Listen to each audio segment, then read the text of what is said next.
ورسوله الذي أرسله بالحق بشيرا ونذيرا وداعيا إلى الله بإذنه وسراجا وقمرا منيرا فقد قال الله تعالى في كلامه المجيد وفي فرقانه الحميد সবাই পড়ি আউযু বিল্লাহি মিনাশ শাইতানির রাজীম বিসমিল্লাহির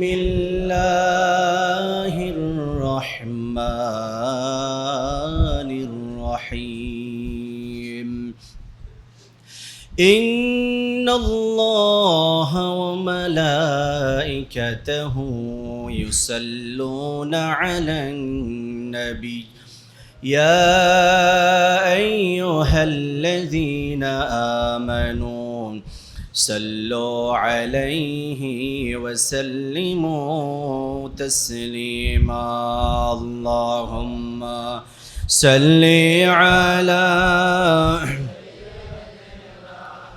مولانا محمد وعلى آل سيدنا مولانا محمد اللهم صل على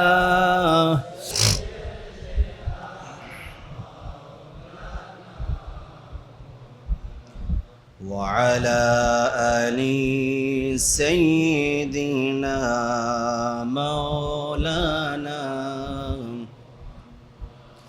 যে ফুল যুগ যুগান্তরে খুশবু ছড়ায় যে ফুল যুগ যুগান্তরে খুশবু ছড়ায় এঁকেছি সে ফুল মোরা এঁকেছি সে ফুল মোরা মনেরি কাবায়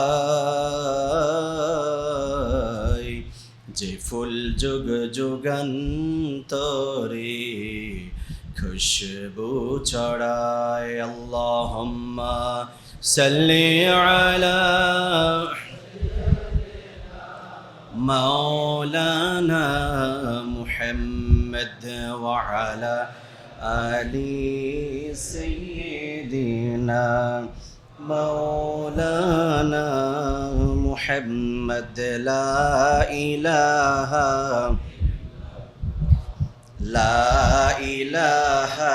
إلا الله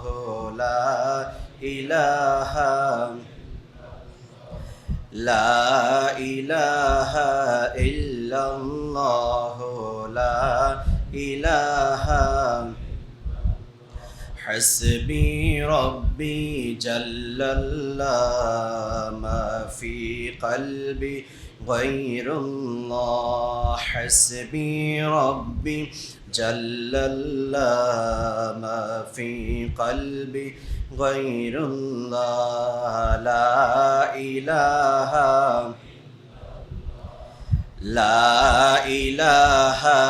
إلا الله لا إله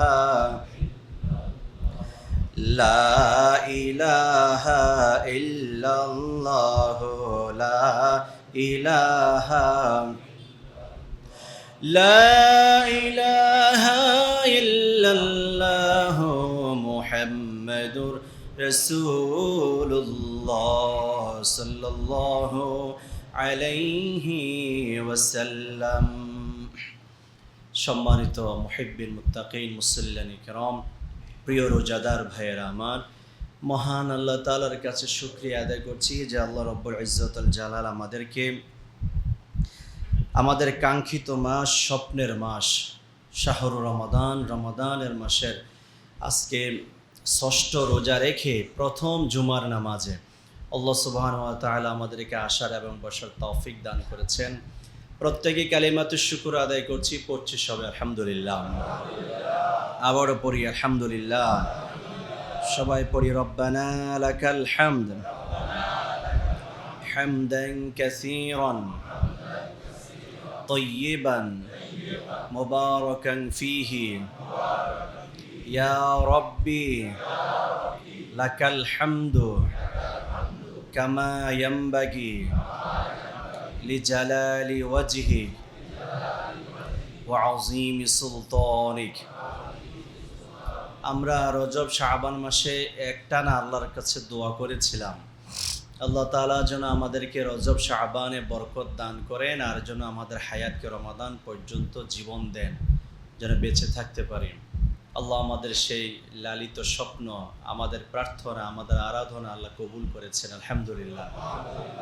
আমরা অবশ্যই খুশি। কি বলেন, খুশি না আমরা আল্লাহ তাআলার এই যে শুকরিয়া কিভাবে আদায় করব, যে তিনি আমাদেরকে অপূর্ব সুযোগ দিয়েছেন, রমাদান পর্যন্ত আমাদেরকে জীবন দিয়েছেন। এটা আল্লাহ তাআলা অনেক বড় দয়া, করুণা আমাদের প্রতি।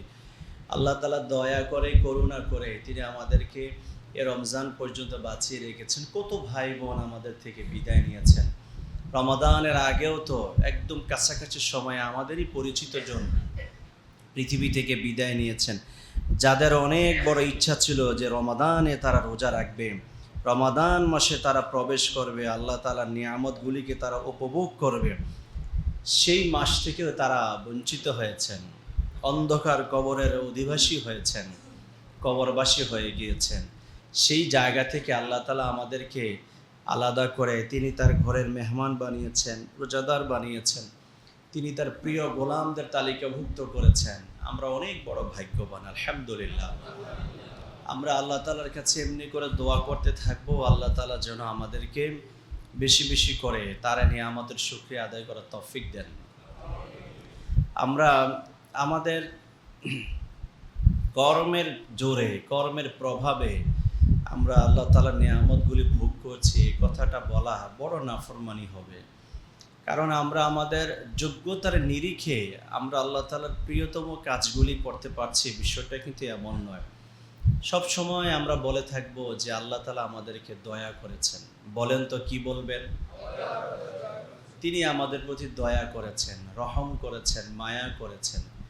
আমাদের প্রতি তার এটা অনেক বড় ইহসান যে তিনি আমাদেরকে তার এই প্রিয় পছন্দনীয় কাজগুলি আমাদেরকে করার সুযোগ দিয়েছেন, আলহামদুলিল্লাহ। আজকে মাহে রমাদানের ষষ্ঠ রোজা, প্রথম তারাবি নামাজ।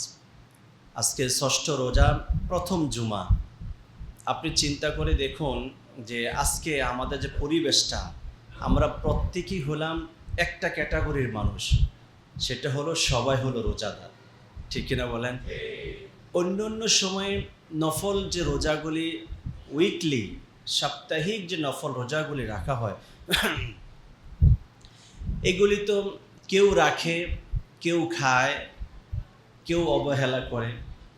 আবার মাসিক জাইয়ামে যে রোজা রয়েছে, এগুলো কেউ রাখেন বা অনেকে রাখেন না।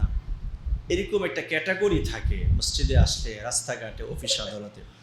আপনি দেখুন এই মাহে রমাদানটার পরিবেশটা হলো এমন একটা চমৎকার পরিবেশ, আপনি যেখানে বসবেন সেখানে আপনার মতোই মানুষ পাবেন, তিনি হলেন রোজাদার।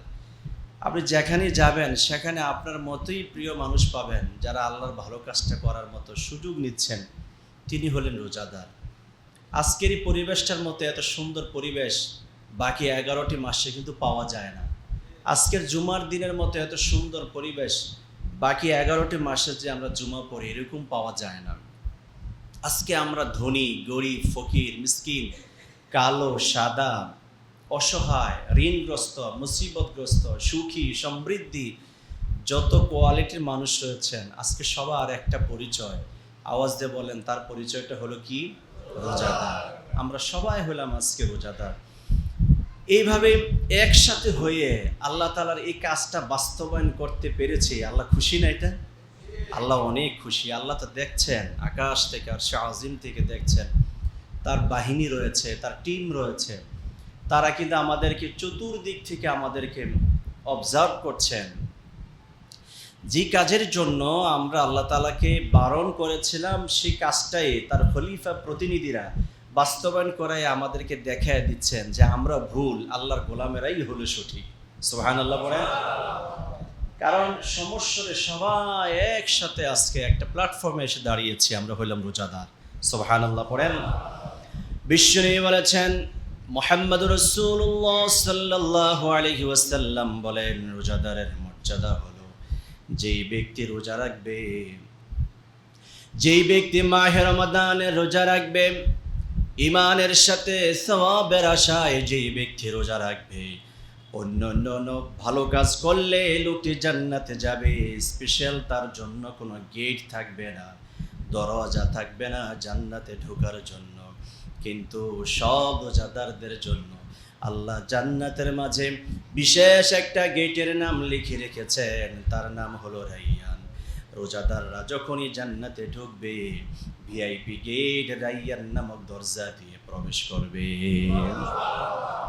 আলাদা গেট থাকবে, সে গেটটার নাম হলো রাইয়ান। জোরে বলুন তো, নাম কি? আমরা আমাদের ছেলেদের নাম রাখি রাইয়ান, রাখি না? মুতাবাররাক, বরকত স্বরূপ আমরা রাখি। এটা হলো রোজাদারদের জান্নাতে ঢোকার একটা স্পেশাল গেট, এটা বিশেষ গেট। এটা একমাত্র রোজাদাররাই ঢুকবে। আল্লাহর হাবিব বলেছেন, ইজা দাখালু উগলিকাল বাব, যখন রোজাদাররা জান্নাতের ভিতরে রাইয়ান নামক দরজা দিয়ে ঢোকা শেষ হয়ে যাবে, দরজাটার সাথে সাথে আল্লাহ ফেরেশতাদেরকে বলবেন, ওগুলো বন্ধ করে দাও। সুবহানাল্লাহ পড়েন। এটা বন্ধ করে দাও, এই দরজা ক্লোজ করে দাও, এটা দিয়ে আর নামাজিরা ঢুকতে পারবে না। অনেকে রোজা রাখে নাই কিন্তু নামাজ রেখেছেন, নামাজ পড়েছেন, সে হয়তো রোজাদার, রোজা না রাখার কারণে পানিশমেন্ট সে পেয়ে জান্নাতে তো যাবে, কারণ ঈমান তো এনেছে, কালিমা পাঠ করেছে, লা ইলাহা ইল্লাল্লাহ মুহাম্মাদুর। কালিমা যখন পাঠ করেছে, রোজা না রাখার কারণে সে পানিশমেন্ট পাবে, কিন্তু সে জান্নাতে কোনো না কোনো সময় যাবে। তবে এই লোকটা যখন জান্নাতে ঢুকবে, এই স্পেশাল ভিআইপি গেট দিয়ে ঢুকতে পারবে না, একটা ইন জেনারেল কিছু গেট থাকবে, এই কমন গেট দিয়ে সে প্রবেশ করবে। আর যারাই রোজা রেখেছে তারা এমন একটা দরজা দিয়ে ঢুকবে, সবাই শুধু তাকায়া থাকবে। রাসূল বলেছেন যে আগে রোজাদাররা জান্নাতে ঢুকবে, জান্নাতে ঢুকার পরে ওই রাইয়ান গেটটা বন্ধ হবে, তারপরে অন্য মানুষেরা, অন্য জান্নাতীরা অন্য গেট দিয়ে জান্নাতে ঢুকবে। সুবহানাল্লাহ পড়বেন না? তাহলে কত মর্যাদা রোজার জন্য আমার আল্লাহ তাআলা বিশ্বনবীর মাধ্যমে দিয়েছেন। পৃথিবীর কোন নবী রাসূলকে আল্লাহ তাআলা রোজা রাখার এই মর্যাদা দেয় নাই। রাসূলুল্লাহ সাল্লাল্লাহু আলাইহি ওয়াসাল্লামের আগে তো মুসা কালিমুল্লাহ আলাইহিস সালাম রোজা রেখেছেন, দাউদ আলাইহিস সালাম রোজা রেখেছেন। দাউদ আলাইহিস সালাম একদিন রোজা রাখতেন আর একদিন রোজা ভাঙতেন। তারপরে ঈসা রূহুল্লাহ আলাইহিস সালাম রোজা রেখেছেন, আইয়ামে বীজ রোজা রেখেছেন। এরকম অনেক নবী রাসূলগণ তারা তাদের সমসাময়িক সময়ে রোজা রেখেছেন, কিন্তু তারা রোজা রাখার কারণে, ওই রোজার মাধ্যমে, ওই রোজার কারণে তারা রাইয়ান নামক দরজা দিয়ে ঢুকবেন এই কথা বলা হয় নাই। মুহাম্মদ রাসূলুল্লাহ সাল্লাল্লাহু আলাইহি ওয়াসাল্লামের খাতিরেই শুধু আমরা এটা পেয়েছি। সুবহানাল্লাহ পড়েন। শুধুমাত্র যারা এই রমজানে রোজা রাখবে, শুধু রমাদানে রোজা রাখবে, 12টা মাসের মধ্যে রমজানের রোজা যারা রাখবে, শুধুমাত্র তারাই রাইয়ান নামক গেট দিয়ে জান্নাতে ঢুকবে। সুবহানাল্লাহ।